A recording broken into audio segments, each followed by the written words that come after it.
ഇന്ന് രാവിലെ മുതൽ എന്തൊക്കെ കഴിച്ചിട്ടുണ്ടെന്നൊന്ന് നോക്കിയാലോ. അങ്ങനെ ഞാൻ ഈ പാത്രം തുറന്ന് നോക്കുമ്പോൾ ഇതിൻ്റെ കുറേ സാധനങ്ങൾ ഉണ്ടെങ്കിലും നമുക്ക് കാരക്കാനും വേണ്ടത് കാരക്ക എടുത്തിട്ടുണ്ട്. ഒന്നല്ല രണ്ട് മൂന്നെണ്ണം എടുത്തിട്ട് കഴിക്കാമെന്ന് വിചാരിച്ച്. നല്ല മരം പോലെ ഉണ്ടെങ്കിലും നല്ല ടേസ്റ്റ് ഉണ്ടായിരുന്നു ഗൈസ്. നല്ല മധുരമുള്ള ഒരു കാരക്കേനെ കിട്ടി. അതിനുശേഷം എന്ത് ചെയ്ത് ബ്രെഡിൻ്റെ ഉള്ളിൽ ചിക്കൻ്റെ എന്തൊക്കെ ഫില്ലിംഗ് ഇട്ടിട്ടുള്ള എന്തോ സാധനങ്ങൾ ഉണ്ടാക്കി വെച്ചിട്ടുണ്ടായിരുന്നു. അതിൻ്റെ ഒരു 3 പിന്നെ കട്ട്ലറ്റ് ഉണ്ടായിട്ടുണ്ടായിരുന്നു. അതിൻ്റെ ഒരു 2 കട്ട്ലറ്റ് നിന്ന് വയർ ഫുൾ ആയതിനു ശേഷം ഒരു 10 മിനിറ്റ് കഴിയുമ്പോൾ നമുക്ക് ആദ്യം വിശക്കാൻ തുടങ്ങി. പിന്നെ 2 പത്തലും അതിൻ്റെക്ക് ചിക്കൻ കറിയും എടുത്തിട്ടുണ്ട്. ചിക്കൻ്റെ ലെഗ് പീസ് ഉണ്ടപ്പോൾ ഒന്നല്ല 2 ഉണ്ടപ്പോൾ ഞാൻ 2 എടുത്തിട്ടുണ്ട്.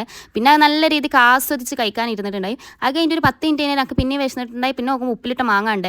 പിന്നെ ഉപ്പിലിട്ട മാങ്ങാണ്ട് നമ്മൾ വെറുതെ വിടുക. അതിൻ്റെ പകുതി മുക്കാലും ഞാൻ തന്നെ കഴിച്ചിട്ടുണ്ടായത്. ബാക്കിയും കൂടി ഞാൻ തന്നെ കഴിച്ച് തീർക്കാന്നുള്ളൊരു വാശിയിലായിരുന്നു.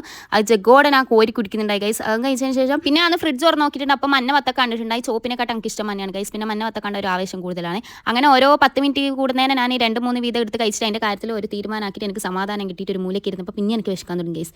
അപ്പോൾ പിന്നെയും ഞാൻ അടുക്കളയിൽ വന്നിട്ട് നോക്കുമ്പോൾ ഈ പഴത്തിൻ്റെ ഒരു വലിയൊരു പാത്രം തന്നെ കണ്ടത്. അത് കണ്ടിട്ട് എനിക്ക് കുറച്ച് സമാധാനം. പിന്നെ ഈ തേതെടുക്കുന്ന കൺഫ്യൂഷൻ. പിന്നെ മനസ്സിലായത് ഈ കാര്യത്തിലൊന്നും കൺഫ്യൂഷൻ ഉണ്ടാകാൻ പാടില്ല എന്ന് ചോദിച്ചിട്ട് ആദ്യം തന്നെ റോബസ്റ്റ് പഴം എടുത്തിട്ടുണ്ട്. അതിൽ ഒരു 3 കഴിച്ചതിന് ശേഷം ഞാൻ വലിയ പഴത്തുനിന്ന് ഒന്നെടുത്തിട്ട് കഴിച്ചിട്ടുണ്ടായി. അതിന് ശേഷം കേക്കുമല്ല റസ്കുമല്ല എന്ന് പറഞ്ഞ ഒരു സാധനം കിട്ടിയിട്ടുണ്ട്. അതിൽ ഒരു 3 കഴിച്ചിട്ടുണ്ടായി. അതിന് ശേഷം നമ്മൾ അച്ചപ്പം കിട്ടിയിട്ടുണ്ടായി. അച്ചപ്പം പിന്നെ എൻ്റെ സ്വന്തം എന്നുള്ളതിന് ഞാൻ കൊടുത്തിട്ട് നടന്നുകൊണ്ട് തിന്നിട്ടുണ്ടായി ഗൈസ്. വേറെ ആർക്കും കൊടുക്കില്ല എന്നുള്ളത്.